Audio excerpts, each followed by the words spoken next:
दोस्तों ये इंडिविजुअल जो आपको सामने नजर आ रहे हैं, इनका नाम है जमाल खशोगी। सऊदी अरेबिया के थे, ये एक जर्नलिस्ट थे और सऊदी अरेबियन डिसिडेंट थे। डिसिडेंट का मतलब समझते हैं?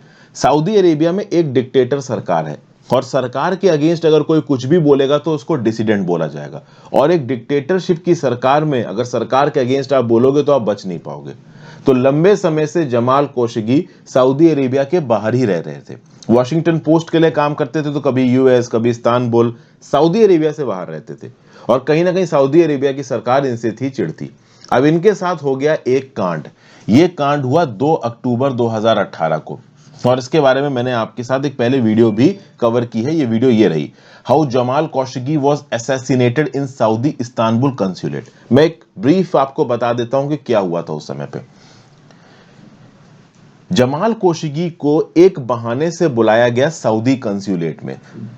सऊदी अरेबिया का जो कंज्यूलर ऑफिस है इस्तांबुल टर्की में, मैं आपको बता दूं टर्की की कैपिटल है अंकारा, तो सऊदी अरेबिया की एम्बेसी अंकारा में, सऊदी अरेबिया का कंसुलेट इस्तांबुल में। अब इस्तांबुल के कंसुलेट में सऊदी अरेबिया के बुलाया गया किसको? जमाल खशोगी को। जमाल खशोगी वहां पे पहुंचे तो एक स्पेसिफिक स्क्वाड बुलाया गया था, ऐसा बोल रहा था 15 मेंबर का, जमाल खशोगी को मारने के लिए।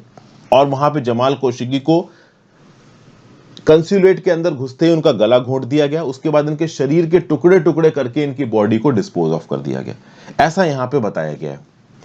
इसके लिए एक लंबी इन्वेस्टिगेशन हुई है। जब आप सऊदी कंसुलेट में घुसते हो गेट के अंदर, तो बाहर के सीसीटीवी कैमरा की फुटेज से यह पता चला कि हाँ भाई जमाल खशोगी अंदर गए हैं, बट उनकी बाहर आने की फुटेज नहीं मिली। तो यह बात ऑलमोस्ट तय हो गई थी कि जमाल खशोगी को सऊदी कंसुलेट के अंदर मार दिया गया। अब कितने लोग इस पूरी की पूरी प्लानिंग में इन्वॉल्व थे? तो टर्किश इन्वेस्टिगेटर्स का, न्यूयॉर्क टाइम्स का यह बोलना है कि सऊदी हिट टीम के 15 ऐसे लोग थे जो कि स्पेसिफिकली सऊदी अरेबिया से इस्तांबुल गए थे जमाल खशोगी को मारने के लिए।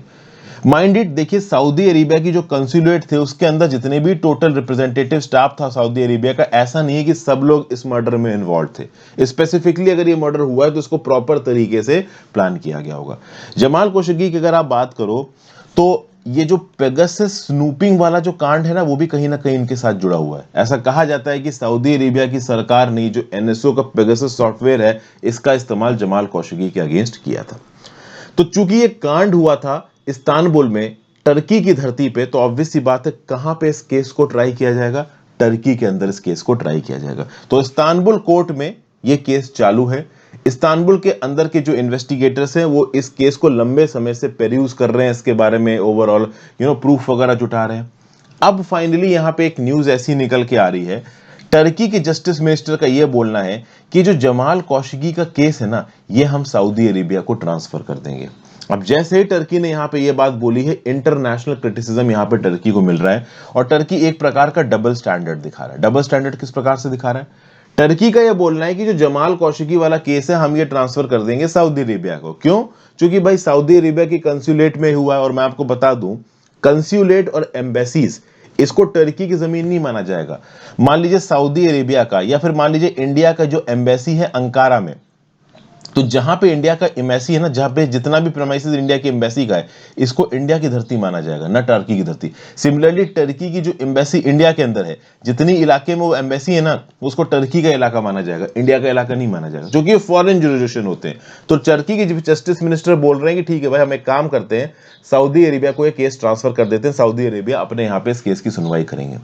अब प्रॉब्लम यहाँ पे ये है कि सऊदी के जो क्राउन प्रिंस है मोहम्मद बिन सलमान, ये डी फैक्टो डिक्टेटर हैं सऊदी अरेबिया के। सऊदी अरेबिया में एक पत्ता भी नहीं हिलता इनकी मर्जी के बिना।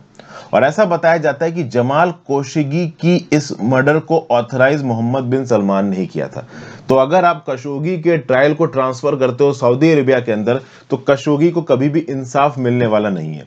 और एमनेस्टी इंटरनेशनल जैसे, वॉशिंगटन पोस्ट जैसे बहुत सारे इंटरनेशनल ऑर्गेनाइजेशन टर्की के इस डिसीजन के अगेंस्ट जा रहे हैं कि ये आप कैसे कर सकते हो, जब आपने इसकी इन्वेस्टिगेशन की है तो प्रॉपर वर्डिक्ट सुनाइए। रिसेंटली सुनने में कुछ ऐसा आ रहा है कि टर्किश अथॉरिटीज और सऊदी अरेबिया की अथॉरिटीज की बातचीत हुई है, दोनों के बीच में टाइज इंप्रूव करने के लिए मैकेनिज्म स्थापित किए जा रहे हैं। और इस रिस्पेक्ट में as a confidence building measure Turkey Jamal Khashoggi के केस के सऊदी अरेबिया में ट्रांसफर कर देगा। लेकिन थोड़े डबल स्टैंडर्ड्स यहां पे टर्की दिखा रहा है। टर्की बोल रहा है कि ठीक है हम केस ट्रांसफर कर रहे हैं, लेकिन सऊदी अरेबिया की कोर्ट में जो भी केस का फाइनल आउटकम होगा, टर्की की कोर्ट्स उस आउटकम को पेरूज करेंगी। अगर हमको वो आउटकम सही लगा तो ही हम उसको एक्सेप्ट करेंगे, नहीं तो हम जमाल खशोगी वाले केस को फिर से रिन्यू कर देंगे टर्की के अंदर। तो बेसिकली यहां पे जमाल खशोगी की मर्डर का मुद्दा फिर से उठ गया है। टर्किश कोर्ट में इसका फाइनल आउटकम निकल के आना था। अब आप सोचो, अगर टर्की के कोर्ट में जमाल खशोगी की मृत्यु को मोहम्मद बिन सलमान, जो कि क्राउन्समैन है सऊदी अरेबिया के, इनके साथ जोड़ दिया जाता है, तो टर्की और सऊदी अरेबिया के रिश्ते बहुत हद तक बिगड़ जाएंगे। टर्की तो एज अ कंट्री सोचेगा ना यार कि कंसुलेट में कांड हुआ है, इनका पॉलिटिकल मैटर है, वो अलग बात है कि धरती उनकी थी, इस्तांबुल में हुआ था ये कांड। तो टर्की एक बार को सोचेगा कि ठीक है यार, केस बाहर का है तो वहीं जाने दो, हम इसमें क्यों इंटरफेयर करें। लेकिन इंटरनेशनल कम्युनिटी ये बोल रही कि नहीं भाई, देखिए सऊदी अरेबिया एक डिक्टेटर कंट्री हो, कहीं ना कहीं मोहम्मद, जहां पे भी डिक्टेटर कंट्री हो, ये जो क्राउन प्रिंस है मोहम्मद बिन सलमान, इस प्रकार के डिक्टेटर्स के अगेंस्ट ह्यूमन राइट ऑर्गेनाइजेशन अक्सर का स्टेटमेंट देते हैं। और ओवरऑल सऊदी अरेबिया तो इसलिए भी फेमस है कि इन्होंने पेगासस का बहुत गलत प्रकार से इस्तेमाल किया है, बहुत सारे लोगों के अगेंस्ट स्नूपिंग करवाई है। तो यहाँ पे इंटरनेशनल ह्यूमन राइट्स ऑर्गेनाइजेशन को एक मौका मिला है कि हाँ भाई, ये जो डिक्टेटर सरकार है सऊदी अरेबिया को, इसको कुछ हद तक अकाउंटेबल कर पाए, और वो टर्की में ये जो केस चल रहा है इसके थ्रू कर सकते हैं। टर्की कह रहा है ये केस हम सऊदी अरेबिया को ट्रांसफर कर देंगे, ओपनली नहीं बोल रहा है, पर बैक एंड में टर्की अपने रिश्ते सऊदी अरेबिया के साथ बिगाड़ना नहीं चाहता है। लेट्स ये केस कब ट्रांसफर होता है, कब ट्रांसफर नहीं होता है, but overall this is a show off double standard by Turkey. But international foreign relations में डबल स्टैंडर्ड तो देखो दिखाए जाते हैं। एक इंडिविजुअल को इंसाफ दिलाने के लिए टर्की ये नहीं करेगा कि वो सऊदी अरेबिया जैसी कंट्रीज के साथ अपने रिश्ते खराब कर ले। तो लेट्स सी यहाँ पे क्या निकल के आता है। एक छोटी सी न्यूज थी जो कि मैंने आपके साथ डिस्कस कर ली। Thank you for watching friends. ज्यादा से ज्यादा अनुसार लेक्चर को शेयर करना, इंस्टाग्राम पे फॉलो कर लो, टेलीग्राम ग्रुप ज्वाइन कर लो, और ज्वाइन बटन दबा के अगर हो सकता है तो हेल्प करो। Have a great day, good bye.